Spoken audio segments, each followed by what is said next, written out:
Happy day, all my friends. Happy Dr. Allen coming to you with our movie review. I am reviewing Samson versus the Vampire Woman. You think this would be a vanity project for El Santo, but no, he's barely in the movie, and we see. But thankfully, we see the Vampire Woman most of the time, so we're not waiting around for them most of the time. This thing is an interesting horror film.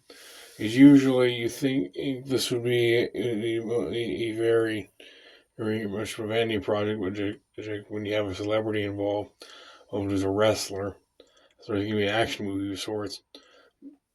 But there's barely any action aside from one wrestling match. It's where Santo fights a werewolf.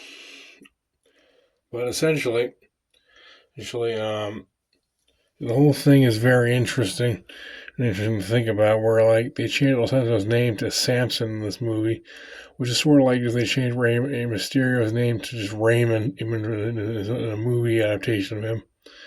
Where it's like you think they'd let him keep his name, but I guess having Spanish names in a localized movie makes it seem unpolished to these audiences, I guess. But essentially, I like how we're not waiting for the vampires for women most of the time because they're on screen most of the time. They're pretty much our main characters. The humans seem mostly an afterthought, which is kind of in a nice touch. It's because normally you have to, in these schlock like movies, you have to wait for the monster constantly, and it's boring. But here, the monster is pretty much the main character. And Santo is and it's just the one you're waiting for. But this movie is not great, but it is entertaining. In a very cheesy, so bad it's good kind of way.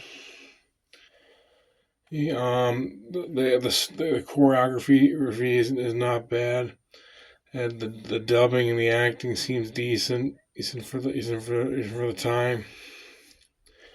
Overall, I'd give this and the writing and localization job seems decent for the time too.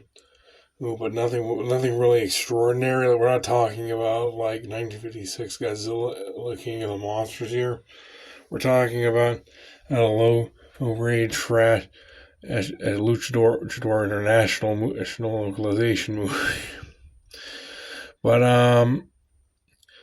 it's basically just a cheesy vampire movie with a luchador shoved in there where he doesn't belong. Like honestly, you think I'll stand out here to replace him with someone else, and it would probably flow the same.